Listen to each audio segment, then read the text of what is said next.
देखो ध्यान इधर, अभी ना अपने को इसमें थोड़ा सा गद्दी में रह के सारी चीजें खत्म करनी है।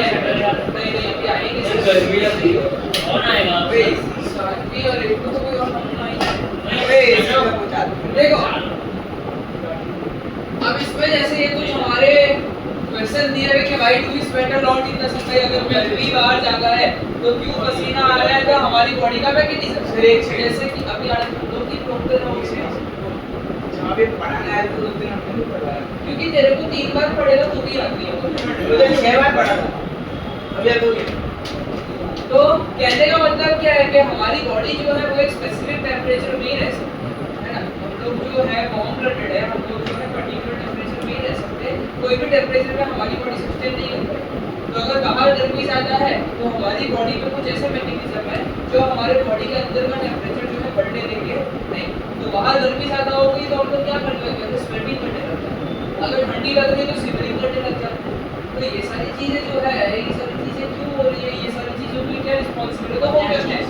होम्योस्टेसिस को बहुत होम्योस्टेसिस यानी क्या, internal stability, internal stability maintain करना। ये अंदर अंदर में क्या चल रहा है, इधर बातें क्या चल रही है, सर ऐसा तो नहीं बोल, क्या नहीं बोलते, बातें कर रहे हैं। तो अब बातें बोला भी नहीं पूरा जान। तो homeostasis is the ability to maintain internal stability in an organism in response to the environmental changes. आजू बाजू के एनवायरनमेंट में जिस तरीके के चेंजेस आए उस हिसाब से मेरी बॉडी का इंटरनल स्टेबिलिटी रहे, यानी कि एनवायरनमेंट के चेंजेस से मेरी बॉडी का स्टेबिलिटी बिगड़े, मेरी बॉडी का संतुलन बिगड़े तो वो काम सही नहीं है। तो इंटरनल स्टेबिलिटी मेंटेन करने के लिए जो प्रोसेस होता है उसमें हमारी बॉडी को क्या होती है, homeostasis. Internal temperature of human body is the best example of homeostasis. हमारी बॉडी स्पेसिफिक टेंपरेचर में ही जो है वर्क करती है, तो होम्योस्टेसिस बेस्ट एग्जांपल है। और इस होम्योस्टेसिस का experiment example and type of treatment देखो, इस पे ना तुम लोगों को लिखा है बनी है ये सब ध्यान से देखना, राइट राइट बंद कर देना सबका। In this video tutorial, we will learn about what homeostasis is, what thermoreceptors and their role, and the feedback mechanism. We will also learn about endotherms and ectotherms. Homeostasis is an organizing principle to maintain a constant internal environment. The internal environment of the human body is tissue fluid.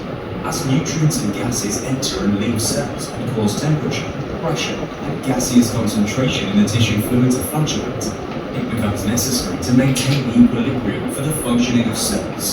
Lungs, skin, liver, and our kidneys help us maintain homeostasis. The lungs regulate carbon dioxide and oxygen with the help of the respiratory center of the brain. Skin regulates temperature, which is controlled by the hypothalamus of the brain. Liver helps in regulating glucose by controlling the levels of insulin in blood.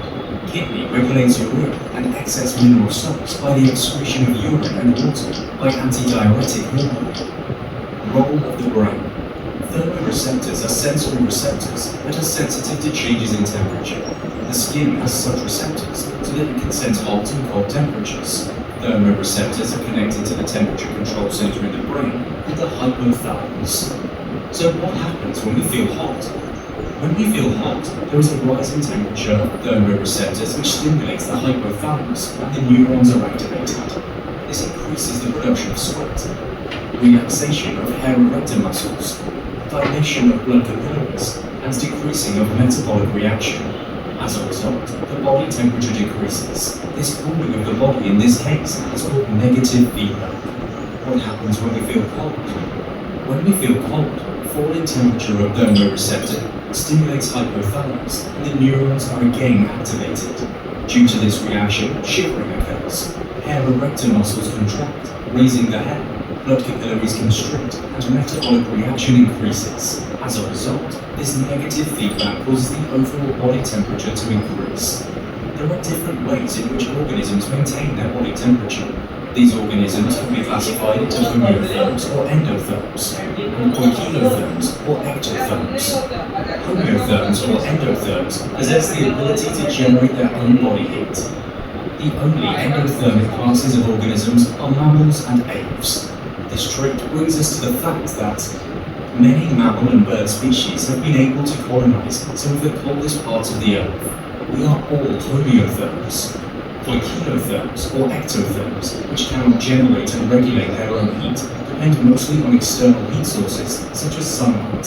This explains why most ectotherms, including reptiles and amphibians, are confined to rural regions of the world, and why, for example, lizards can be easily found basking on tree barks or rocks in midday. However, why do we need to maintain the body temperature? A constant body temperature is very important for enzyme catalyzed reactions to take place at an optimum level. ये भी समझा सही बात है अगर reaction और enzyme temperature अगर अपने घर में तो उसको सबको सही रखने के लिए टेम्परेचर चाहिए टेम्परेचर बदलेगा तो रिएक्शन का रेट कम ज़्यादा हो जाएगा अभी कौन सा ईयर भी लास्ट ईयर में 2029 वो चल रहा तो होम्योस्टेसिस मतलब क्या-क्या चीज़ें हमारी बॉडी में हमको खासकर बैलेंस करके रखनी होती है टेम्परेचर हमारे बॉडी का इंटरनल टेम्परेचर 37 डिग्री सेल्सियस के आसपास मेंटेन करके रखना पड़ता है पीएच मेंटेन करके रखना पड़ता है ब्लड जो है उसका ऑप्टिमम पीएच 7.4 होता है यानी कि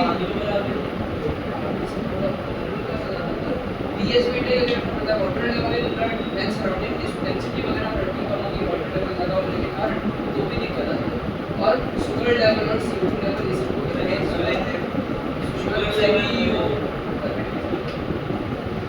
अगर तो पॉजिटिव फीडबैक नेगेटिव फीडबैक इसमें फर्क क्या है अगर हमारी बॉडी में कोई चेंजेस आ रहे हैं और हमारी बॉडी उस चेंज को और एम्प्लीफाई कर रही है यानी और बढ़ा रही है चाइल्ड बर्थ के वक्त जो होता है चाइल्ड बर्थ के वक्त अरे जब तेरा बच्चा जब पैदा होता है तेरा नहीं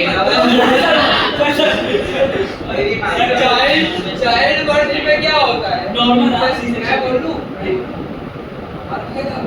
तो चाइल्ड बर्थ में क्या होता है कि यूटेरस की जो वॉल होती है at the time of birth वो कॉन्ट्रैक्ट होने लगता है कॉन्ट्रैक्ट होगी जिससे कि वो कॉन्ट्रैक्ट होगी अगर किस तरीके से कॉन्ट्रैक्ट होगी नॉर्मली ऐसा होता है ऊपर से वो नीचे आएगा नीचे से थोड़ा वाइड होते जाएगा जिससे जो बच्चा है वो इजीली निकल जाए तो नॉर्मली जो यूटेरस की कॉन्ट्रैक्शन होती है ना वो चाइल्ड बर्थ के वक्त होने लगती है जैसे ही वो 40 वीक का पीरियड खत्म हो जाता है उसके बाद हमारी बॉडी क्या ऑक्सीटोसिन रिलीज करती है वो ऐसा हार्मोन है जो यूटेरस की कॉन्ट्रैक्शन को और बढ़ा देगा तो बॉडी में चेंज क्या आया कॉन्ट्रैक्शन बॉडी ने क्या किया उस कॉन्ट्रैक्शन को और बढ़ा दिया तो किसी चेंज को और एम्प्लीफाई कर रहा है और बढ़ा रहा है तो वो पॉजिटिव फीडबैक नेगेटिव फीडबैक तो उल्टा कि भाई बाहर अगर ठंडी है तो मेरी बॉडी क्या करेगी बॉडी को गर्म करेगी अगर बाहर गर्मी है तो मेरी बॉडी क्या करेगी ठंडा करेगी तो उल्टा काम सुनना तो उसको नेगेटिव फीडबैक बोलते हैं देखो अब feedback mechanism resulting in the amplification और growth of the output signal है ना जो भी सिग्नल आ रहा है उसको और बढ़ा देगा कॉन्ट्रैक्शन का सिग्नल आया कॉन्ट्रैक्शन ऑफ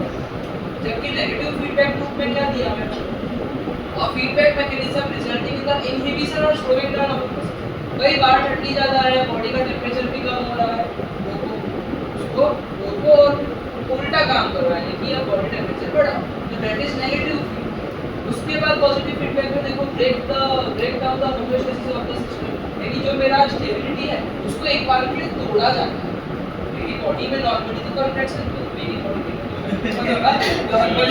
बॉडी में कॉन्ट्रैक्शन तो नहीं हो रहा था यूटेरस में लेकिन जब कॉन्ट्रैक्शन चालू हुआ तब हमारे ऑक्सीटोसिन ने क्या कर दिया और उसको कॉन्ट्रैक्शन हो गया तो होमोस्टेसिस यानी जो स्टेबिलिटी थी उसको एक बार हिंडर कर दिया तोड़ दिया और उसके बाद जो है वापस से सब कुछ सही हुआ तो ये पॉजिटिव फीडबैक में क्या होता है होमोस्टेसिस सिस्टम ब्रेकडाउन हो जाता है लेकिन नेगेटिव फीडबैक में हम होमोस्टेसिस को ही मेंटेन करने की कोशिश करते हैं क्या बोला होमोस्टेसिस को ही मेंटेन करने की कोशिश करते हैं फिर लेस कॉमन बट अगर इस स्पेसिफिक सिचुएशन पॉजिटिव फीडबैक बार-बार नहीं देते हैं बहुत कम कॉमन है बहुत सर्टेन केसेस में देखने मिलता है थोड़ा सा उसका है जो बोल के पूछने हैं लेस कॉमन बट अगर इन स्पेसिफिक सिचुएशन जैसे चाइल्ड बर्थ हुआ इवन ब्लड क्लॉटिंग में कहीं पे भी कट लगा ना तो वहाँ से ब्लड का लॉस हुआ लेकिन हमारे बॉडी जो है ना उसमें ऐसा मैकेनिज्म है कि जहाँ पे कट हुआ वहाँ पे और ब्लड भेजेगा एक बार भी ब्लड ज़्यादा भेजा तो क्या ब्लड निकलते जाएगा नहीं तो उसके प्लेटलेट्स क्या करेंगे वो उसके ऊपर वो मेश लाइक नेटवर्क बना देंगे जिससे ब्लॉकेज हो जाए एक बार जब खून निकल रहा था ना वहाँ पे और ब्लड सेल्स आ रहे जाने नहीं चाहिए थे ना लेकिन और जा रहे हैं क्यों क्योंकि फटाफट क्या बन जाए मेश लाइक नेटवर्क बन जाए वो पापड़ी जैसे बनते हैं ना आप समझते हैं ना तो फिर ऐसे करके तुम लोग जो निकाले थे यानी कि वो और फ्रूट राइपनिंग वगैरह में भी ऐसे ही होता है कि ये प्लांट्स की बात होती है, फ्रूट राइपन होना चालू हो ना तो वो उसको पूरे तरीके से सटा देते हैं कि फटाफट जो है बन जाएगा। तो वो भी एक एग्जांपल है। पहले पॉजिटिव फीडबैक में जितना मैंने बोला उतना समझा नहीं है। जैसे तुमको बोला है कि तुम की जैसे नेगेटिव फीडबैक के लिए जब करनी होती है सेटिंग होती है पॉजिटिव फीडबैक के चाहे लिए जो ठीक है जैसे ठंडी होती है फीडबैक ठंडी होती है क्या होता है कि नेगेटिव फीडबैक सब धीरे-धीरे समझ आएगा। बहुत डिटेल में इसलिए नाम ले रहा हूँ चाइल्ड बर्थ, ब्लड क्लॉटिंग, इतने सारी चीजें नाम ले रहा हूँ ना मैं, बिकॉज़ आपको बहुत डिटेल में थोड़ी ही देर में देखना है। फिर देखो अगर more often in the body health maintaining various condition, ये जो नेगेटिव फीडबैक है ये बार-बार बॉडी में होता है और अलग-अलग कंडीशन को मेंटेन करके रखता है। कि example regulation of body temperature, blood pressure and fluid content मतलब वाटर लेवल वगैरह की बातें ये करता है। पानी की मात्रा ज़्यादा नहीं होनी चाहिए ब्लड के अंदर। बोलते हैं ना पानी पीना चाहिए, तो ऐसा नहीं कि अति पानी पीते बहुत ज़्यादा पानी पी होगी, किडनी बहुत अच्छी काम कर रही है तो सारा पानी निकाल दी। लेकिन अगर वो पानी ज़्यादा हो गया तो तुम्हारे ब्लड जाएगा, पानी भरना जो बॉडी को है वो अलग से है, लेकिन तुम्हारे ब्लड में क्या होगा, पानी का लेवल बढ़ जाएगा जिसके कारण ब्लड जो है एफिशिएंटली काम नहीं कर पाएगा। तो ब्लड की भी कांस्टेंट डेंसिटी जो होती है वो मेंटेन रखनी पड़ती है विस्कोसिटी जिसको। और देखो ये बाजू वाले में क्या बोला है, in positive feedback the body react in such a way it increases change in the body in the same direction. जो भी चेंज आ रहा है उस चेंज को और बढ़ा दो, कॉन्ट्रैक्शन आया कॉन्ट्रैक्शन और बढ़ा दो। और this has a destabilising effect so it does not result in efficiency. एक बार तुरंत स्टेबिलिटी नहीं आती, लेकिन थोड़ी देर बाद चीजें सही हो जाती हैं। तो तुरंत स्टेबिलिटी नहीं आती तो तुरंत वो एफिशिएंसी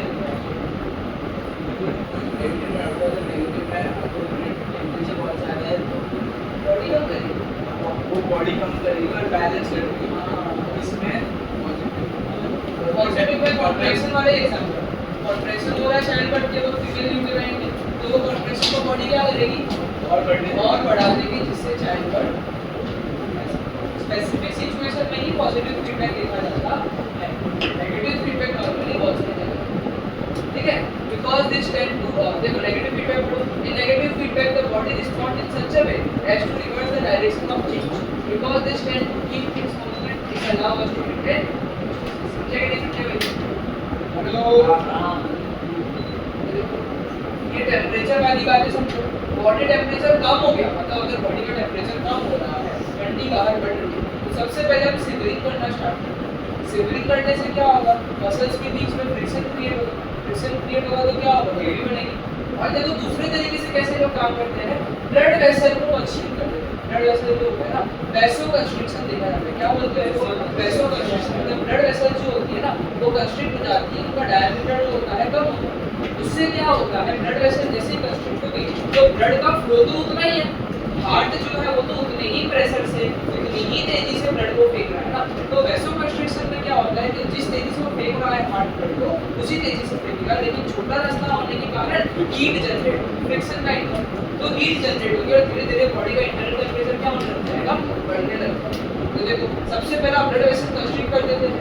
स्वेट ग्लैंड क्या होता है, फ्लूइड सेक्रेट नहीं करती है, तो स्वेट ग्लैंड से जो स्वेट निकलता है ना, तो वो स्वेट बॉडी से निकल के इवेपोरेट हो जाता है। अब इवेपोरेशन जो होता है ना, एक बात हमेशा ध्यान रखना, इवेपोरेशन कॉजेस कूलिंग इफेक्ट। कहीं पे भी इवेपोरेशन होता है ना तो कूलिंग इफेक्ट होता है, और उसके पीछे का उसके पीछे का थोड़ा लॉजिक जो है ना केमिस्ट्री में समझो। तो इवेपोरेशन में क्या होगा, कोई भी लिक्विड जो है वो गैस में कन्वर्ट होता है। अच्छा, लिक्विड गैस में कन्वर्ट होने के लिए क्या इतना आसान काम है क्या? नहीं। तो लिक्विड को गैस में कन्वर्ट होना है तो लिक्विड की पार्टिकल्स की अपनी काइनेटिक एनर्जी, थोड़ा एक्सप्लेन कर सकते हैं। लिक्विड की पार्टिकल्स की अपनी काइनेटिक एनर्जी है, रैंडम मूवमेंट है, लेकिन उतनी काइनेटिक एनर्जी जो है गैस बनने के लिए सफिशिएंट नहीं है। गैस बनने के लिए काइनेटिक एनर्जी बढ़ानी पड़ेगी, गैस बनने के लिए काइनेटिक एनर्जी बढ़ानी पड़ेगी ना। काइनेटिक एनर्जी समझ लो पार्टिकल्स मूवमेंट में, सॉलिड के पार्टिकल्स में काइनेटिक एनर्जी बहुत कम होती है, लिक्विड में सॉलिड से ज़्यादा होती है और गैस में काइनेटिक एनर्जी सबसे ज़्यादा होती है। तो काइनेटिक एनर्जी बढ़ा है। दूसरी भाषा, लिक्विड का जो इंटरमॉलिक्यूलर स्पेस है वो गैस के कंपैरिजन में कम है ना। तो अगर गैस बनना है तो इंटरमॉलिक्यूलर स्पेस बढ़ाना पड़ेगा कि नहीं बढ़ाना पड़ेगा? मतलब लिक्विड को गैस बनने के लिए काइनेटिक एनर्जी बढ़ानी है, इंटरमॉलिक्यूलर जो स्पेस है वो बढ़ाना है। तो ये बढ़ाने के लिए उसको हीट लगेगी या नहीं लगेगी? जैसे ही वो हीट एब्जॉर्ब करेगा तभी तो काइनेटिक एनर्जी बढ़ेगी, तभी तो इंटरमॉलिक्यूलर स्पेस बढ़ेगा।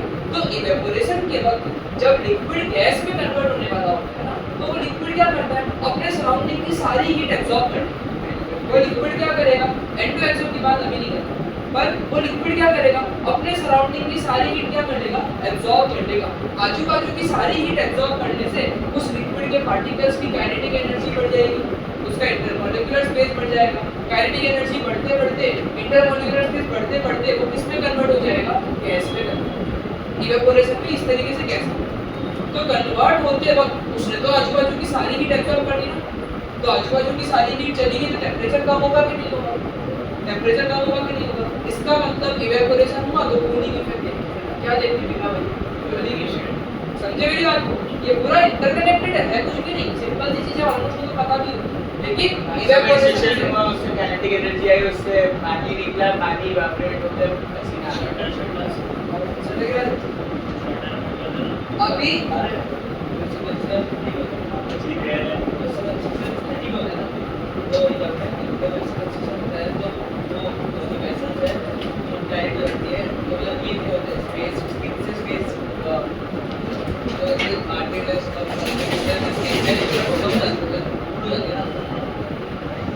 ठीक है, और अगर और तो 2 पॉइंट देगा, ब्लड वेसल कंस्ट्रिक्ट होता है, वैसोकंस्ट्रिक्शन का पॉइंट देगा, और स्वेट ग्लैंड जो होते हैं वो भी सेक्रेट नहीं करेंगे फ्लूइड, मतलब स्वेट रिलीज नहीं होगा। अब स्वेट रिलीज नहीं होगा तो वो किसी तरीके का इवेपोरेशन होने वाला है क्या, तो यानी कि हीट अभी भी कंजर्व है। साथ ही साथ सिवलिंग होती है, साथ ही साथ क्या होती है भाई, सिवलिंग होती है। सिवलिंग से क्या होता है, swelling is involuntary contraction of muscle, हमारे हाथ में नहीं होती, जब मन करूं काफू, जब मन करूं नहीं काफू, ऐसा नहीं होता। ये रखती है तो काफी जाती है, तो दिस इज इनवॉलंटरी, मेरे कंट्रोल में नहीं। इनवॉलंटरी कॉन्ट्रैक्शन ऑफ मसल्स का जिससे हीट जनरेट होती है और बॉडी जो होती है वॉर्म हो जाती है। ये सारी चीजों से हीट जो होती है, ये सारी चीजों से हीट जो है मेरे बॉडी में रहती है, हीट थोड़ी बहुत बन रही है और मेरी बॉडी से हीट का लॉस नहीं हो रहा है, जिसके कारण बॉडी टेम्परेचर कम होने के बाद ये सारी चीजें होती है और मैं नॉर्मल बॉडी टेम्परेचर में वापस आ जाता हूं। नॉर्मल बॉडी टेम्परेचर लास्ट में 29। तो इतनी बात समझ में आई, डाउट लग रहा है? सर जैसे हड्डियों में एकदम से चलता है, उसमें कोई एकदम वैसे होता है।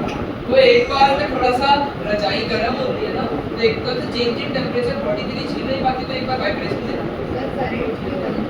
वो फिजिक्स में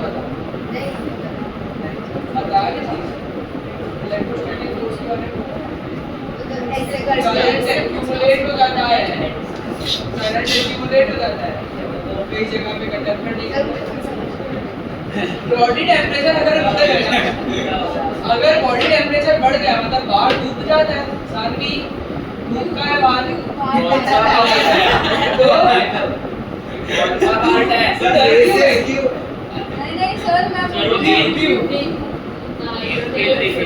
तो बॉडी टेम्परेचर जैसे ही बढ़ेगा तो ब्लड वेसल ना डायलेट हो जाएगी, जिससे हीट का लॉस होगा। अभी देखो वैसोडाइलेशन हो रहा है, ब्लड वेसल कंस्ट्रिक्ट हो रहे हैं तो हीट ज़्यादा जनरेट होगी। अब नॉर्मल ब्लड वेसल जो नॉर्मल शेप में है उसमें भी हीट थोड़ी बहुत तो जनरेट हो रही है, जैसे ही डायलेट हो जाएंगे तो ब्लड को ज़्यादा रास्ता मिलेगा ना, फैल जाएंगे और बड़ा हो जाएगा, तो ब्लड को ज़्यादा रास्ता मिलेगा ना, तो क्या कुछ ब्लड के और ब्लड वेसल के बीच में फ्रिक्शन बनने वाला है, रास्ता बहुत ज़्यादा है तो फ्रिक्शन कम बनेगा, मतलब हीट क्या बनेगी, कम बनेगी, थोड़ा हीट का लॉस होगा। तो ब्लड वेसल डायलेट होगा जिसके कारण हीट लॉस होगा एनवायरनमेंट में, और स्वेट ग्लैंड क्या करेंगे, फ्लूइड सेक्रेट करेंगे, स्वेट सेक्रेट करेंगे। वो पसीना जैसे ही निकलेगा बाहर टेम्परेचर ज़्यादा होने के कारण वो क्या हो जाएगा, उस हीट को एब्जॉर्ब करके इवेपोरेट हो जाएगा। क्या हो जाएगा, इवेपोरेट हो जाएगा। और तुमको एक लाइन अभी मैंने क्या बोली, इवेपोरेशन कॉजेस कूलिंग ठंडा ठंडा हो जाएगा, यानी कि हमारी हीट जो है वो लॉस हो जाएगी एनवायरनमेंट में और वापस से नॉर्मल बॉडी टेम्परेचर पे हम आ जाएंगे।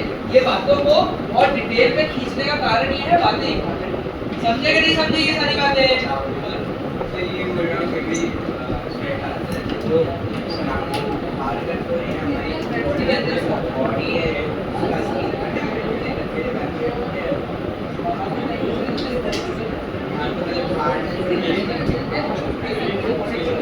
बॉडी का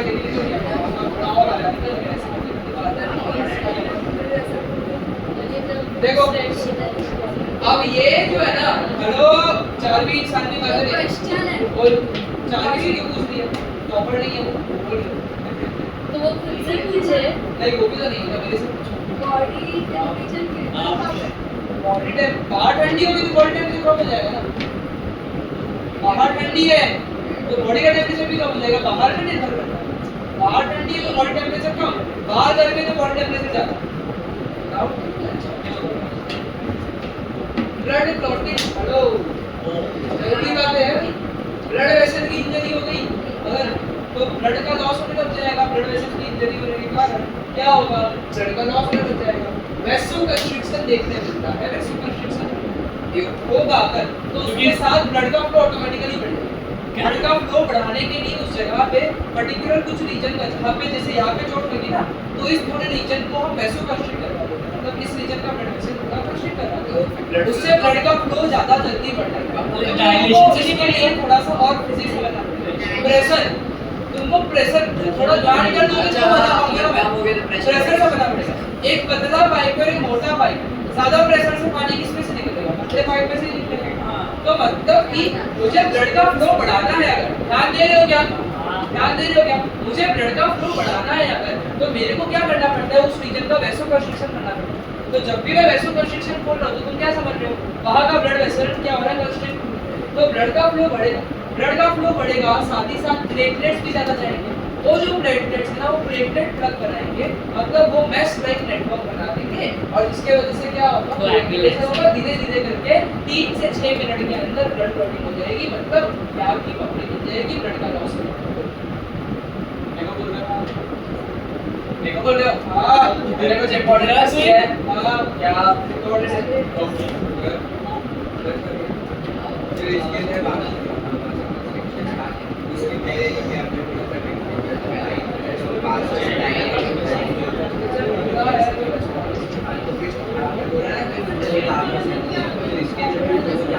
इसमें काम इसमें क्या होगा?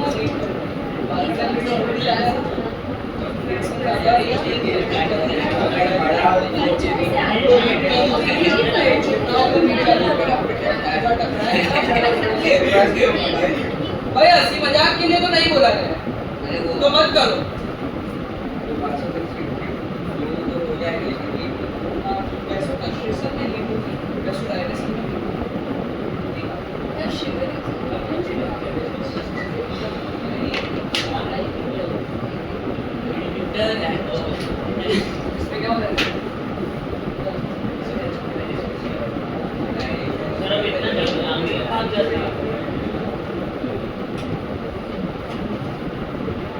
ये देखना है क्या?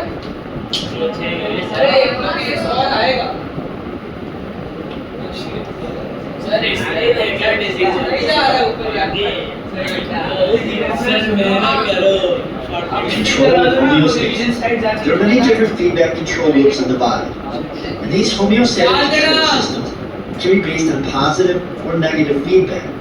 The key difference between positive and negative feedback is the response to the change.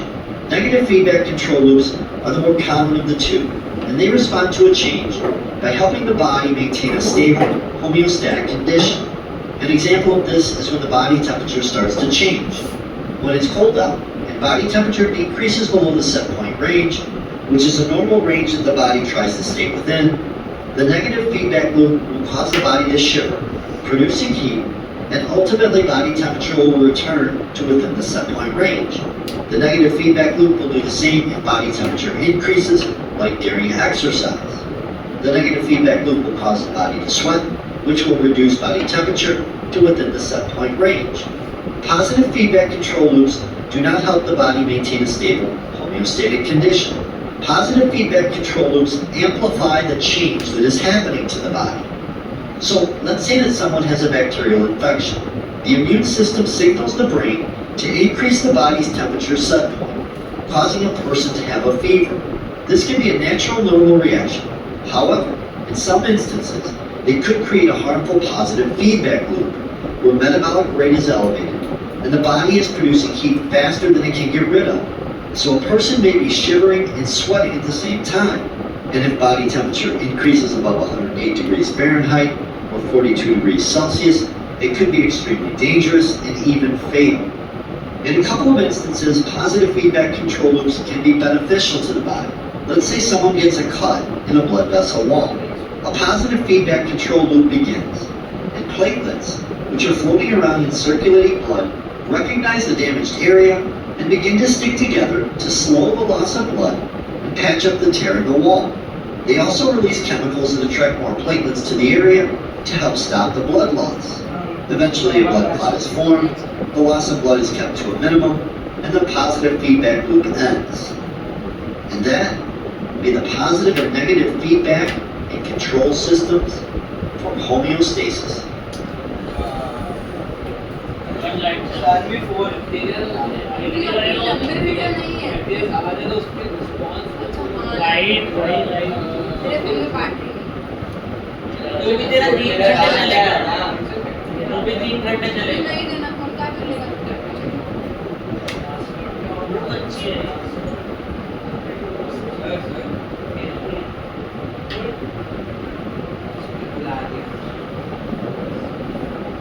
आपके उस पर्सन का नेगेटिव क्या करना चाहिए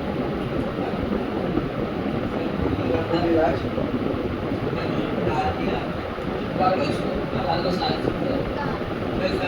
एक एक करके डालो सर आपके पास वो वाली बुकलेट है क्या? सर किरण सर वो सिस्टम वाली बुकलेट है तो भेजो ना। वैसे बुक कब आ 10 डांस के सर ये रिकॉर्ड करें हम पहले तो 10 का 20 हो जाता है तो 10 दिन या अब तो रिकॉर्डिंग भी है वैसे। चलो रीड करो तो कहीं फोन इसका रीड कर जोर से हटा Homeostasis is one of the fundamental characteristics of living things. It refers to the maintenance of the internal environment within tolerable limits. All sorts of factors affect the suitability of our body fluids to sustain life. These include properties like temperature, solidity, acidity, and the concentrations of nutrients and weights. Because these properties affect the chemical reactions that keep us alive, we have built-in physiological mechanisms to maintain them at desired levels. When a change occurs in the body, there are two general ways that the body can respond. In negative feedback, the body responds in such a way as to resolve the direction of change. Because this tends to keep things constant, it allows us to maintain homeostasis. On the other hand, positive feedback is also possible. This means that if a change occurs in some variable, the response is to change the variable even more in the same direction. This has a destabilizing effect, so it does not result in homeostasis. Positive feedback is used in certain situations where rapid changes is desirable. To illustrate the components involved in negative feedback, we can use the example of a driver trying to stay near the speed limit. The desired value of a variable is for the set point, where the set point is the speed of 55 miles per hour in controlling body temperature. The set point would be 98.6 degrees. The control center is what monitors the variable and compares it to the set point. Here the control center is the driver. The body temperature would be the micronumbness of the brain. If the variable differs from set point, the control center uses the effectors to reverse the change. Here the effector is the flow accelerator button. It controls body temperature. It will include the glands like sweat and the muscles that shake. समझ इतनी गाली नहीं और ये last वाले को समझ लिया। अरे इतने बुला के अगर कंपोनेंट्स समझने हैं ना नेगेटिव फीडबैक में तो सबसे पहले सेट पॉइंट होता है जैसे बॉडी का टेम्परेचर 37 डिग्री सेल्सियस या 98.6 डिग्री फ़ारेनहाइट होता है तो इसमें ये सेट पॉइंट एक नॉर्मल बॉडी टेम्परेचर इतना अब सेट पॉइंट को मॉनिटर करने वाला कंट्रोल सेंटर है कि भाई हमारा बॉडी में जो हाइपोथैलेमस है वो क्या करता है बॉडी टेम्परेचर को मेंटेन करता है तो वो कांस्टेंटली देखेगा कि भाई 57 का क्या 39 40 45 हो रहा है या 20 25 30 हो रहा है और फिर अगर चेंज देखने मिल रहा है क्या होगा? फिर अगर चेंज देखने मिल रहा है ना तो फिर इफेक्टर से काम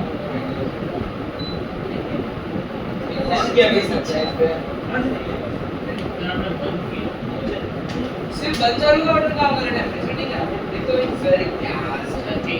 तो उसके बाद इफेक्टर होता है इफेक्टर यानी कि जो चेंज को रिवर्स करेगा जैसे बॉडी टेम्परेचर का केस है तो इफेक्टर कौन है हमारा ग्लैंड जो है स्वेटिंग कर रहे हैं और मसल जो शिवरिंग कर रही है ये कौन है इफेक्टर समझे इतनी बात ये बस होगी मुझे कनेक्ट कर जिनको इफेक्ट करता है होमोस्टेसिस लेवल आ जाए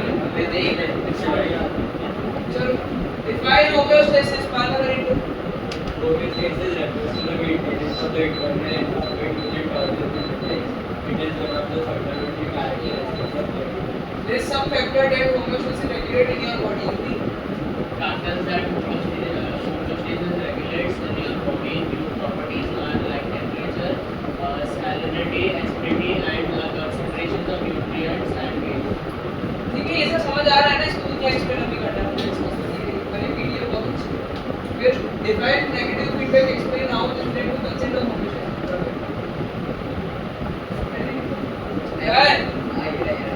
नेगेटिव वाला बायोलॉजी है लाग रहा हूँ Negative feedback is a regulatory mechanism which involves the response to a stimulus that counteracts or opposes the initial change in the system. In other words, when a variable deviates from its set point, negative feedback mechanism acts to bring the variable back to its optimal range. The body responds in such a way as to reverse the change, the direction of change, because this tends to keep things constant. It allows us to maintain the define positive feedback explain how this led to the consider homeostasis Positive feedback is a regulative mechanism which intensifies the deviation from the set point, leading to a continued and often rapid response. In the context of homeostasis, positive feedback is less common because it tends to destabilize rather than maintain a steady state.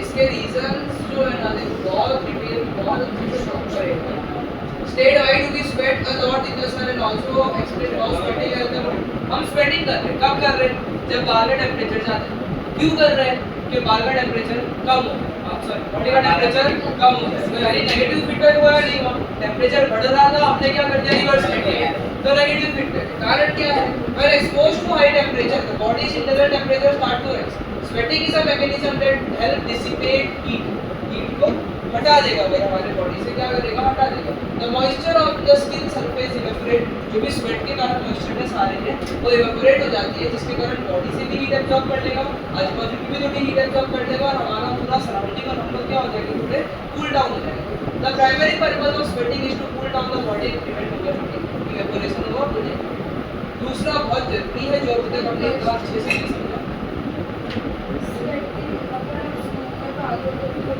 Sweating अगर तो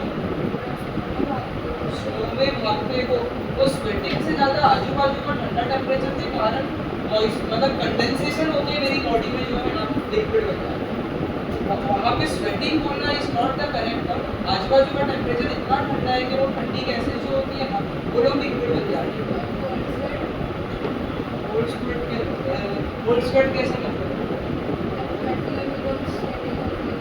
अगर तू बहुत तेज exercise कर रही है intense exercise कर रही है तो तेरे को हो सकती है नहीं तो वो कंडेंसेशन वाली बात है explain how insulin help in maintaining the blood sugar level of the body देखो एक्चुअली हमारे जो लिवर होते हैं ना हमारे लिवर का काम है ब्लड का शुगर लेवल जो है उसको सही रखना दो हार्मोन जो होते हैं वो रिलीज करवाता है बैक्टीरिया एक इंसुलिन होता है एक ग्लूकागन होता है इंसुलिन जो होता है वो ब्लड लेवल को कम करता है ब्लड शुगर लेवल को कम करता है अगर ब्लड में शुगर बढ़ गया तो इंसुलिन उसको कम करने में मदद करेगा और अगर ग्लूकागन बढ़ गया आप ब्लड में शुगर लेवल कम हो गया तो ग्लूकागन उसको बढ़ाने में मदद करेगा क्या बोला अगर ब्लड में शुगर लेवल बढ़ा तो कम कौन करेगा इंसुलिन और ब्लड में शुगर लेवल बढ़ गया तो बढ़ाएगा कौन तुम ये करना वाला क्या है भाई सुन रहा हूँ ऐसे कैसे करना मैं बोलूँ आपने क्या मार दो मैंने बोलूँ आपने क्या बोला चल रही है जब ब्लड शुगर लेवल बढ़ जाएगा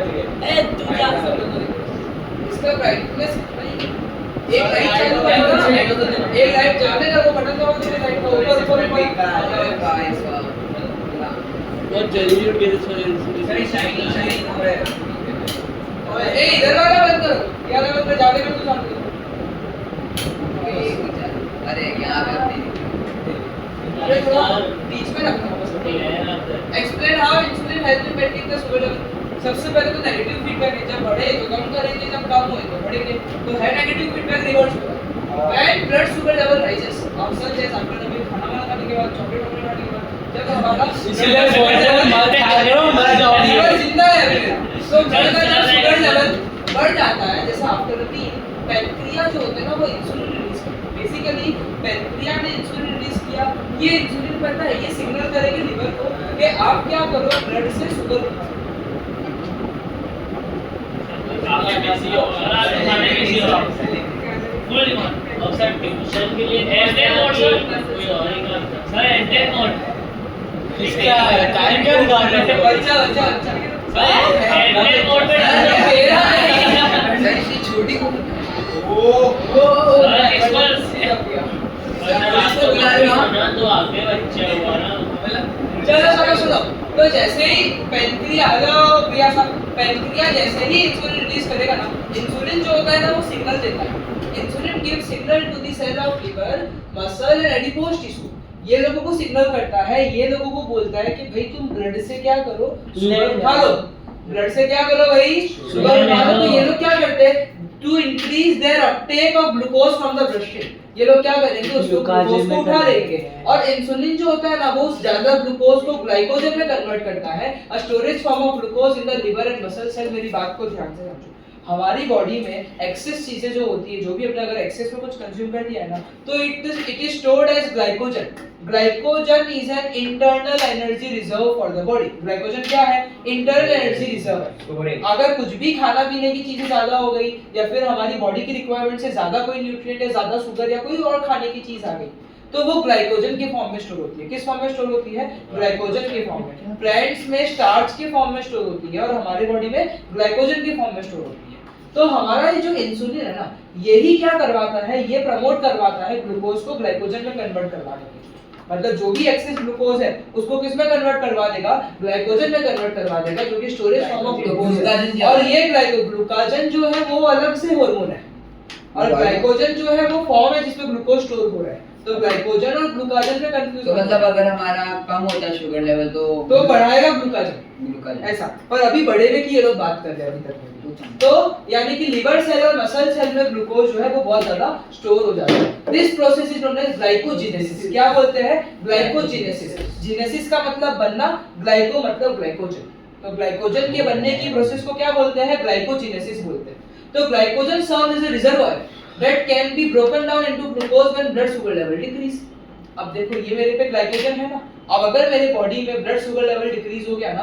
तो pancreas will release another kind of hormone जो उसको हम बोलते हैं ग्लूकाजन ये जो ग्लूकाजन है ना ये जो ग्लूकाजन है ये ग्लाइकोजन को ग्लूकोज में कन्वर्ट कर देता है कंफ्यूज मत हो ये जो ग्लूकाजन हार्मोन है जो ग्लाइकोजन बने हुए ना लिवर और मसल में उसको तोड़ के वापस से किस में कन्वर्ट कर देगा ग्लूकोज में और वो ग्लूकोज जो है वो ब्लड स्ट्रीम में रिलीज हो जाएगा कहानी समझो कहानी क्या हुआ अरे स्टोर करने के लिए ग्लूकोज ऐसे ही नहीं रख सकते अपने स्टोर करने के लिए कन्वर्ट करना पड़ता है तो यानी कि सबसे पहले क्या हुआ ब्लड शुगर लेवल बढ़ा चलो वो देखो इधर ब्लड शुगर लेवल बढ़ा तो इंसुलिन पैनक्रिया ने रिलीज किया रिलीज कौन कर रहा है पैनक्रिया पैनक्रिया के अंदर ही ग्लूकाजन भी होता है हां तो पैनक्रिया इंसुलिन रिलीज किया इंसुलिन ने सिग्नल दिया लिवर मसल और एडिपोज टिश्यू को क्या बोले भैया ब्लड स्ट्रीम से ले लो तुम शुगर जो भी है ग्लूकोज जो भी है वो उठा लो तो उन्होंने उठा लिया और उस ग्लूकोज को स्टोर करना है तो किस फॉर्म में स्टोर करेंगे ग्लाइकोजन के फॉर्म में स्टोर करेंगे किस फॉर्म में स्टोर करेंगे ग्लाइकोजन के फॉर्म में तो ग्लूकोज को कन्वर्ट कर दिया किस में ग्लाइकोजन में कन्वर्ट कर दिया अरे एक बात समझो जैसे कि फॉर एग्जांपल ये वो हमें चीजों को स्टोर करके रखना है तो हम लोग थोड़ा मॉडिफिकेशन करते हैं ना जैसे अगर कुछ खाने पीने की चीजों को स्टोर करके रखना है पैक करके रखते हैं वो अचार वगैरह को स्टोर करने के लिए क्या करते हैं थोड़ा बहुत एक दो ड्रॉप चीनी ऐसा कुछ डालते हैं नमक कुछ तो होता है ना अचार को लंबे समय स्टोर करने के लिए कुछ मीठी चीज शायद डालते हैं तेल डाल के अरे नहीं कुछ और भी मीठा होगा मतलब अरे समझाने के लिए तो चीजों को स्टोर करने के लिए थोड़ा बहुत चेंजेस करना पड़ता है। तो ग्लूकोज को मैं ऐसे स्टोर करके नहीं रख सकता, वो हार्म करेगा। तो ग्लूकोज को ग्लाइकोजन में कन्वर्ट कर देंगे। ग्लूकोज को किस में कन्वर्ट कर देंगे? ग्लाइकोजन। आपका बच्चा का ग्लूकोज को किस पता नहीं अरे नहीं कुछ और है नवरात्रि वाली का जाने दो ना। तो अब मैं भूल गया क्या बोल रहा था। ग्लूकोज को स्टोर करेंगे in the form of glycogen, और इस ग्लूकोज को कहना सुन रहा है ना भाई, आंखें वाके ठीक मरी गए।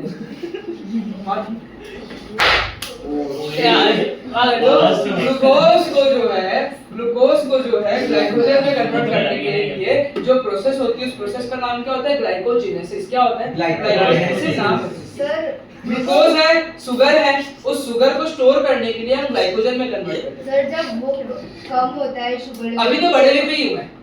जब बढ़ा तो ग्लूकोज लिया, उठा लिया ब्लड से ग्लूकोज, हाँ इंसुलिन ने सिग्नल दिया लीवर वाले को, और उठाता कौन है? लीवर ही उठाता है, लीवर मसल एडिपोज टिश्यू।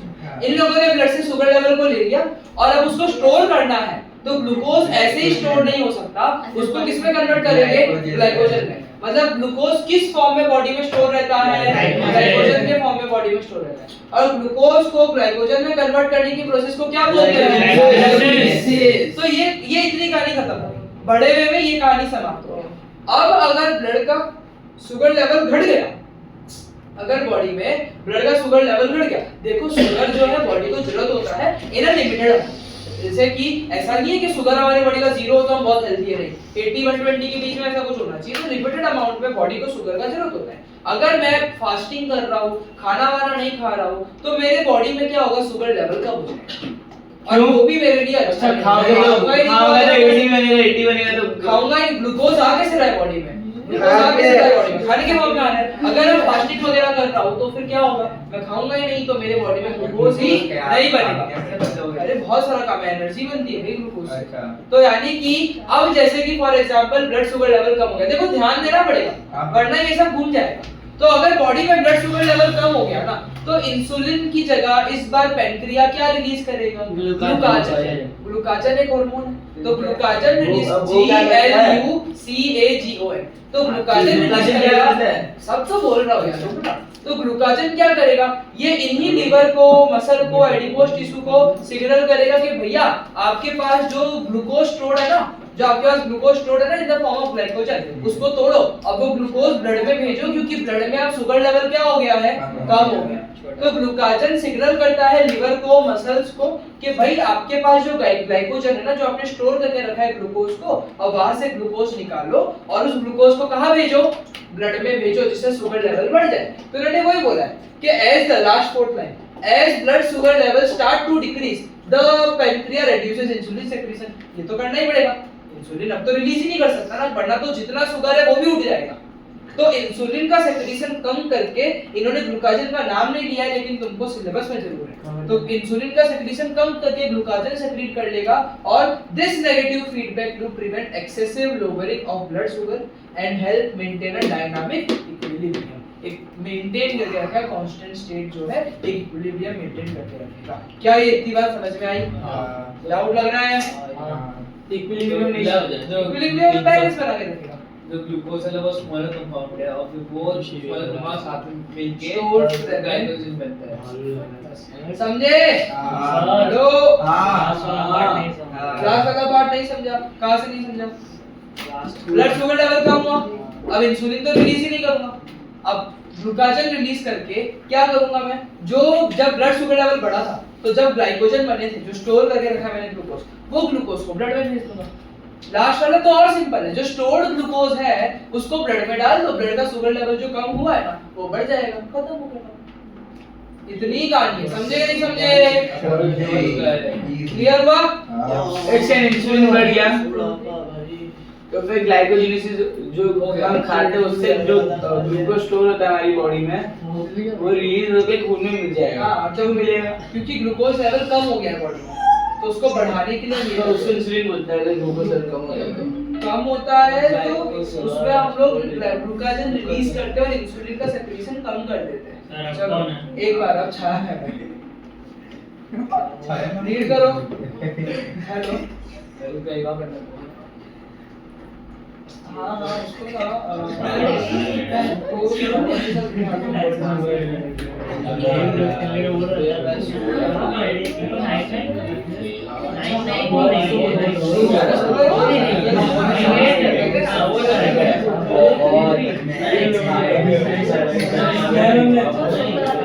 देखो मजा नहीं आता है मेरे को जब मैं रीड करने बोलूँ ना, मजा नहीं आता है बिल्कुल भी। रीड करने बोला था ना। सर ग्लूकागन क्या करता है? ब्लड शुगर लेवल बढ़ाने में हेल्प करता है। मतलब ग्लाइकोजन को ग्लूकोज में हाँ। एंटी ग्लाइकोजेनेसिस अच्छा बता अभी थोड़ा इजी धीरे से अभी थोड़ा इजी लग रहा है अभी ये जो लास्ट वाला पढ़ो इसमें specialized neurons or thermoreceptors located in skin and other parts of the body detect the increased temperature these receptors are क्या बोल रहा है हेलो ऊपर सेकंड क्लास में बैठो और क्या ये इलेक्ट्रिसिटी है वो रिवाइज कर मैम आगे फिर रोल देंगे these receptors in skin actually which is क्या पार्टी से ना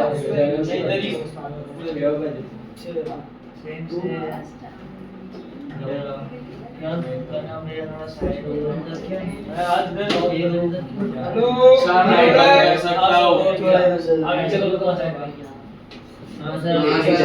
अरे रीड तो ये सुगर लेवल वाला करना है मुझे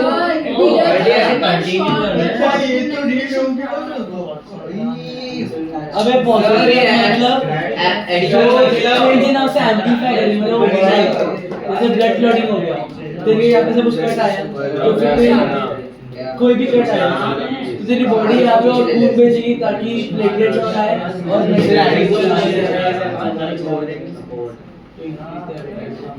और नेगेटिव फीडबैक मतलब वाह इतना मेरे को बोला था नेगेटिव फीडबैक मतलब वो चीज को अपोज करेगा सपोज बाहर का टेंपरेचर चलो एक बार शॉर्ट में नेगेटिव पॉजिटिव बताओ सभी बता रहा हूँ अरे सर बताएंगे बताना है कि समझ गई नेगेटिव फीडबैक में क्या होता है जो भी चेंज हो रहा है बॉडी में उसका रिवर्स करवाते हैं पॉजिटिव फीडबैक में उस चेंज को और बढ़ा देते हैं टॉपिक खत्म एक्सप्रेशन था अच्छा है ना इसके लिए टाइम पर आने का थोड़ा अच्छा अरे एक्सप्रेशन नहीं सर हाँ मुझे पता है justify why your body शिवर्स when you feel cold अरे So when the body is exposed to cold temperatures, the external environment causes a drop in the body's temperature. Specialized एक काम करते हैं ना मैं पढ़ता हूँ तो जैसे ही बाहर का टेम्परेचर कम हो जाता है ना तो हमारी बॉडी का इंटरनल टेम्परेचर भी उसके कारण कम हो जाता है और हमारी बॉडी में जो स्पेशलाइज्ड सेल्स है थर्मोरिसेप्टर जो स्पेशलाइज्ड रिसेप्टर है अब तो ये बातें तुमको ज्यादा समझ आएगी तो जो थर्मोरिसेप्टर्स है वो लोग क्या करते हैं इसको डिटेक्ट कर लेते हैं ये जो स्टिमुलाई है कोल्डनेस का उसको ये लोग क्या कर लेंगे डिटेक्ट कर लेंगे और ये रिसेप्टर जो है उस सिग्नल को ब्रेन में भेजेंगे और ये जो थर्मोरिसेप्टर के सिग्नल है ना ये ब्रेन में स्पेसिफिकली कहाँ जाते हैं हाइपोथैलेमस में जाते हैं और हाइपोथैलेमस जो है वो बॉडी का टेम्परेचर रेगुलेटिंग सेंटर है तो जैसे ही सिग्नल थर्मोरिसेप्टर से हाइपोथैलेमस पे गया ना तो हाइपोथैलेमस जो है हमारी बॉडी के टेम्परेचर को वापस बढ़ाने के लिए बहुत सारे चेंजेस करता है सबसे पहला चेंजेस है सिवरिंग करना सिवरिंग जो है एक इनवॉलंटरी है और रैपिड कॉन्ट्रैक्शन और रिलैक्सेशन होता है मसल्स का मसल जल्दी जल्दी कॉन्ट्रैक्ट रिलैक्स करती है जिसके कारण हम कांपने लग जाते हैं तो उसके कारण क्या होता है this muscular activity generate heat as a by product of increase metabolic activity बढ़ी सिवरिंग हो रही है मसल का कॉन्ट्रैक्शन रिलैक्सेशन क्या हो रहा है ज्यादा हो रहा है तो इसके कारण जो होती है हीट निकलने लग जाती है और बॉडी का मेटाबॉलिक रेट भी ज्यादा बढ़ने लग जाता है जिसके कारण बॉडी में ज्यादा एनर्जी बनती है in the form of heat और ये एक्स्ट्रा हीट जो है ना ये हमारे आजू बाजू की कोल्ड एनवायरनमेंट पे काउंटर अटैक करता है काउंटर अटैक करेगा जिससे इंटरनल टेम्परेचर क्या रहेगा मेंटेन रहेगा और सिवरिंग के साथ साथ वैसोकंस्ट्रिक्शन देखा जाता है जिसमें क्या होता है स्किन के पास जो होता है ब्लड फ्लो कम कर देते हैं थोड़ा सा क्या होगा हीट ज्यादा निकलेगी और क्या होगा हमारे बॉडी का टेम्परेचर वापस से बढ़ जाएगा और स्किन के पास से ब्लड फ्लो को कम करके भेजा कहा जाता है वाइटल ऑर्गन्स में भेजा जाता है जो बॉडी के इंटरनल इंपॉर्टेंट ऑर्गन है ना ब्लड फ्लो स्किन के पास से कम करके वहां पे भेजा जाता है इस बात को ध्यान रखना थोड़ा स्पीड में गया हो क्योंकि इसको डिटेल में डिस्कस कर जब ठंडी होती तब ना डाउट लग रहा है कुछ हाँ मेटाबॉलिक रेट मेटाबॉलिक बॉडी की एक्टिविटी ज्यादा मेटाबॉलिज्म क्या होता है बॉडी की एक्टिविटी रेट मतलब बहुत तेजी से होगी वो डाउट लग रहा है ध्यान से वो डाउट है वैसोकंस्ट्रिक्शन में क्या होता है ना कि हमारी जो ब्लड वेसल है ना वो कंस्ट्रिक्ट हो जाती है। हमारी बॉडी क्या करती है, इस ब्लड वेसल को कंस्ट्रिक्ट कर देती है। अब ब्लड जो है वो तो उतनी तेजी से जा रहा है, हार्ट जो ब्लड को पंप कर रहा है वो तो उतनी प्रेशर से कर रहा है ना। तो वैसोकंस्ट्रिक्शन होने के कारण क्या हो रहा है, ब्लड जब जा रहा है ना तो ब्लड में और ब्लड वेसल के बीच में टकराव ज्यादा हो रहा है, फ्रिक्शन जनरेट हो रहा है ज्यादा, जिसके कारण हीट जनरेट होगी। तो स्किन वगैरह के पास में वैसोकंस्ट्रिक्शन कर देते हैं और यहाँ पे क्या होगा, हीट ज्यादा जनरेट होगी तो गर्मी जो है थोड़ी बहुत बढ़ने लगेगी। और यहाँ पे जैसे ब्लड का फ्लो कम हो गया वैसोकंस्ट्रिक्शन के कारण, यानी कि अब रास्ता कम है, ब्लड उतनी तेजी से जा रहा है लेकिन जाएगा तो कम ही क्योंकि रास्ता कम है, तो वो ब्लड के फ्लो को डाइवर्ट फिर कहाँ कर देते हैं, बॉडी के। अगर छोटे होते तो ब्लड का रास्ता कम हो जाता है। हाँ, पहले इतने समझ लो कि इतने बड़े रास्ते से जा रहे थे, फिर छोटे रास्ते से जा रहे हैं तो ब्लड का फ्लो कम हो जाएगा ना, क्योंकि उसका वो ल्यूमेन समझ रही है, डायमीटर कम हो गया उसका, तो उसकी वजह से जो है हीट जनरेट हो रही है और स्किन के पास ही जानबूझ के करते हैं कि यहाँ पे हीट ज्यादा जनरेट हो। समझ गए? और कोई डाउट लग रहा है भाई? हेलो, जाओ सुन रहा हूँ। पॉजिटिव चलो आ गया पॉजिटिव। अरे यार ये पढ़ा लिया आपका वो यार है। अरे तो थोड़ा तेजी में इस बच्ची को डिस्क्राइब हाउ ऑक्सीटोसिन, ऑक्सीटोसिन का सिर्फ यही काम नहीं है, हां oxytocin is also love hormone. जब रोनित फियोना को मिलता है तो ऑक्सीटोसिन रिलीज होता है। Describe how sir Ronit release होता है क्या? अरे ऑक्सीटोसिन सिर्फ बर्थ के वक्त रिलीज नहीं होता है, लव हार्मोन।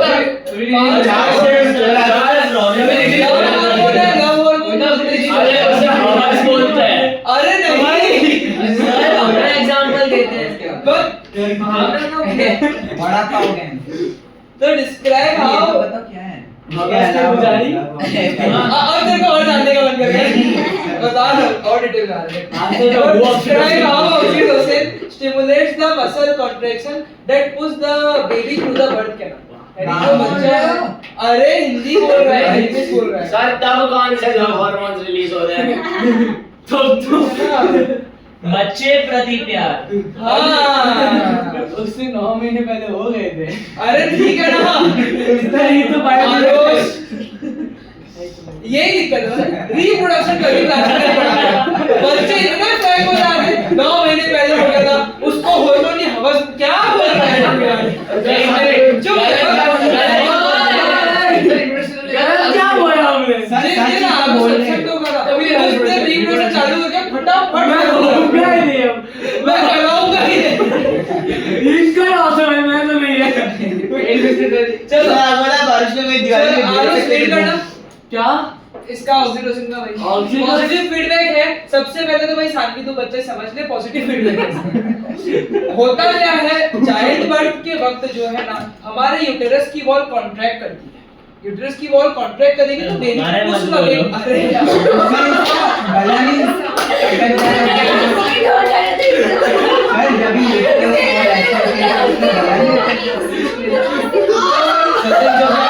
हाँ कैसी तो जानते हैं। अभी हो रहा है कॉन्ट्रैक्शन, क्या बोल रहे हैं पर कदे लगी सॉरी तो मैं किसको क्या तो समझा रहा था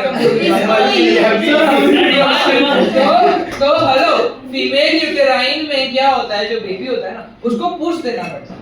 तो यानी कि जब आरुष बस यार बाद में आया है ओ भाई ओए मतलब किसके आइडेंटिफाई करेंगे?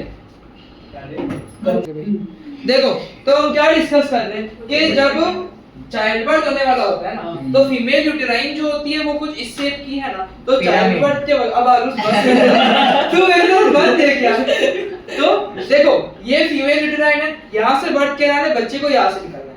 तो फीमेल यूटेराइन नॉर्मली कुछ इस तरीके की शेप की होती है।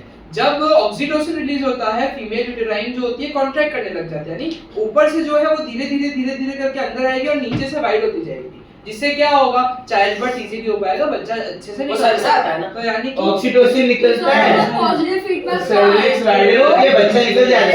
तो पढ़ो यार, oxytocin is a hormone that plays a crucial role in the process of oxytocin in the process of child birth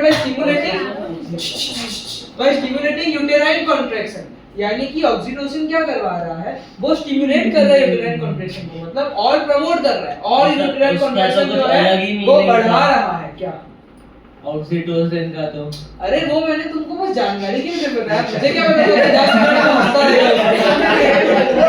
The mechanism, चलो सुनो, the mechanism by which oxytocin promote muscle contraction in the uterus, Saanvi खासकर ध्यान देना, is an example of positive feedback, a process in which a change leads to an amplification of that change। यानी कि अब जैसे कि फॉर एग्जांपल जेस्टेशन पीरियड बोलते हैं, ये 9 महीने के या 40 वीक के पीरियड को जेस्टेशन पीरियड बोलते हैं। जब ये जेस्टेशन पीरियड खत्म हो जाता है, बच्चा पूरी तरीके से डेवलप हो जाता है, तो फिर यूटेरस उसको होल्ड करके नहीं रख सकता है, तो वो कॉन्ट्रैक्ट करने लग जाता है। तो ब्रेन को जैसे पता चल रहा है कि अब यूटेरस कॉन्ट्रैक्ट करके बच्चे को निकालने की कोशिश कर रहा है, तो ब्रेन उस कॉन्ट्रैक्शन को क्या कर रहा है, और बढ़ा है। तो बॉडी में चेंज क्या आएगा, कॉन्ट्रैक्शन। ब्रेन ने क्या किया, उसको और एम्प्लीफाई कर दिया। तो चेंज को और प्रमोट करना इज पॉजिटिव फीडबैक, समझी? और अगर चेंज को काउंटर हाँ, करना तो डाउट है। एक मिनट खत्म करने दो ये। The process forms a positive feedback loop. Uterine contraction leads to increased pressure on the cervix, triggering the release of more oxytocin. है ना, cervix पे और प्रेशर लगेगा, ऑक्सीटोसिन और रिलीज होगा, और ऑक्सीटोसिन रिलीज होगा, और कॉन्ट्रैक्शन बढ़ेगा। ऐसे करते करते करते करते क्या होगा, which in turn lead to stronger contraction, और this cycle continues until the baby is delivered। Sir ये वाटर ब्रेक क्या होता है? वाटर ब्रेक क्या होता है? हाँ वही मैं ये सेम वाटर ब्रेक क्या होता है फिर? इस वक्त में हाँ मतलब जो नॉर्मल वाटर ब्रेक क्या होता है? अभी हमारा के ऊपर होता है। हाँ वही मतलब हाँ ठीक है। सर, मैंने मेरा डाउट इसलिए पूछा उसका क्या आउट ऑफ द होता है? बॉक्स नहीं जाऊंगा मैं। अरे मेरा तो डाउट है। एक मिनट खत्म होने दो। तो the positive feedback loop reaches its peak as the baby head cross with the cervix reaches full dilation. देखो कंस्ट्रिक्शन हो रहा है यूटेराइन का, जैसे मैंने तुमको बताया कि यूटेराइन जो है वो कुछ इस तरीके से ऊपर से कंस्ट्रिक्ट हो रही है, नीचे से सर्विक्स का क्या हो रहा है, डायलेशन हो रहा है।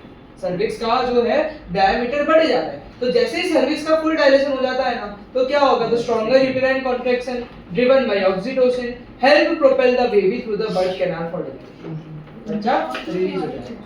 फिर देखो ब्लड क्लॉट, डायलेशन का ब्रेन रॉट? डायलेशन फैलना। ये कॉन्ट्रैक्शन के टाइम पे अगर टेयर हो गया तो टेयर ना हो उसके लिए डॉक्टर्स हैं ना वहाँ पे, और हुआ तो देखो डॉक्टर थोड़े का काम pregnant है। हो रहे हैं। क्यों टेंशन ले रहा है? हाँ भाई, अरे पूछ रहा हूँ मैं एक्सप्लेन पैसे लग रहे हैं ना। प्रोफेशनल थी। तो अभी से कर रहे हैं, तो सही है ना भाई? हाँ मैं सही है। अरे नहीं सर हो गया, थोड़ा चला रहा है, थोड़ा उल्टी जैसा लग रहा है, खट्टा खाने का मन हो रहा है। आज तो सच में प्रेग्नेंट है तो सारी वो गुजर तारीफ रीड कर क्या इधर एकदम स्लोली आराम से बी कॉन्फिडेंट। सर मैं भी कर सकता डरना मत सर। सर मैं करूँ पहली बार कर रहा है, अलग ही बोल रहे हो। सर सबका पहली बार नहीं होता। सर मैं पढ़ूँगा पहली बार में चलता है। चलो एक्सप्लेन हाउ, इसमें ना एक थोड़ी सी बात अच्छी आएगी, उसका ध्यान रखना। ब्लड क्लॉटिंग कैसे हो रही है, देखो यहाँ पे ना ब्लड क्लॉटिंग में बहुत पॉजिटिव एंड नेगेटिव फीडबैक हो रहे हैं। ये जरूरी बात है कि ब्लड क्लॉटिंग ज्यादातर पॉजिटिव फीडबैक में हम लिखते हैं, लेकिन एक्चुअल सिनेरियो में ब्लड क्लॉटिंग के वक्त बहुत पॉजिटिव एंड नेगेटिव फीडबैक देखने में आ रहा है। और उस ध्यान देगा, the formation of blood clot involve a complex process that include both positive and negative feedback mechanism. Positive feedback में क्या हो रहा है, प्लेटलेट एक्टिवेशन हो रहा है, एग्रीगेशन हो रहा है प्लेटलेट्स का, मतलब प्लेटलेट्स सब साथ में आ रहे हैं, और रिलीज हो रहा है क्लॉटिंग फैक्टर, मतलब रिलीज ऑफ क्लॉट। कौन है ये? Cancer board special. नहीं कोई बात नहीं, तेरे को आ चला उड़ा। तो release of clotting factor is crucial, बताओ मैं बात for the rapid and localised response to vascular injury, जो भी जहां पे भी वैस्कुलर इंजरी हुई है, वैस्कुलर यानी वेसल्स वगैरह की बात है, तो उसमें। और positive feedback important role play करता है in the amplification and acceleration of the clotting process. However it is tightly regulated to prevent uncontrolled clot formation. Clotting होते ही ना आ जाए उसका भी ध्यान करके रखते हैं। थ्रोम्बोसिस हो सकता है, एम्बोलिज्म हो सकता है, यानी कि इतना सा क्लॉटिंग चाहिए था, इतना सारा क्लॉटिंग हो, यानी कि वो जो रीजन है अगर बहुत ज्यादा हो गया ना, तो दिस इज थ्रोम्बोसिस, वो एक बहुत ज्यादा इन्फेक्शन करवा सकता है। तो यानी क्लॉट फॉर्मेशन को भी कंट्रोल करके रखा जाता है। तो उसको कंट्रोल करने के लिए थ्रोम्बोप्लास्टिन है ना, पर इतने से ही हो नहीं होता। तो ध्यान रखना पड़ेगा। एक minute The balance between positive and negative feedback mechanism ensures an effective and controlled hemostatic response. Hemostatic? Hemostatic यानी homeostatic. Hemostatic ऐसा? सॉरी, तो hemostatic response मतलब homeostatic response की बात करते हैं. Sir, बोल sir, सामने. तो फिर ये थ्रोम्बोसिस ना हो इसके लिए नेगेटिव फीडबैक और ब्लड क्लॉटिंग हो उसके लिए पॉजिटिव और feedback. Sir blood clot positive कैसे होगा? क्योंकि ब्लड का लॉस हो रहा था और ब्लड वापस भेज दिया जिससे प्लेटलेट फॉर्मेशन हो गया. और ब्लड का भेजा और प्लेटलेट भेजा मतलब प्लेटलेट गया तो ब्लड ही गया ना अल्टीमेटली. प्लेटलेट अलग से तो जाएगा और ब्लड बाहर निकलेगा. हाँ थोड़ा सा निकलेगा. एक बार में खून ज्यादा निकलता है ना.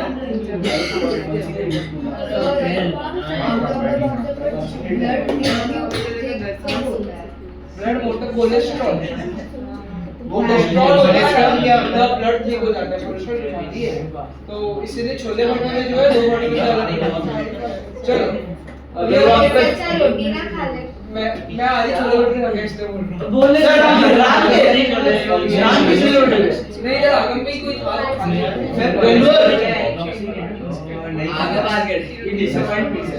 अरे तो विराट कोहली इतना क्लियर हुआ. हां तुम लोगों को ना सर वो शर्ट आज सर बिना वाला शर्ट ये अभी तक गया ही नहीं है वापस. मेरी बात सुनो. ये वॉक्सी मैंने भेजी हुई है. ये अभी के अभी रीड करो. तुरंत कोई भी टॉप मतलब कि अलग अलग बच्चों को अलग अलग टॉपिक तुरंत लिखवाऊंगा अभी. और अगर पॉइंट्स मिस हुए ना तो फिर डांट मार खाओगे. चलो ये क्वेश्चन है. मैं तो आया ही लेट. तुम्हारी गलती. से मैं बोल के आया था.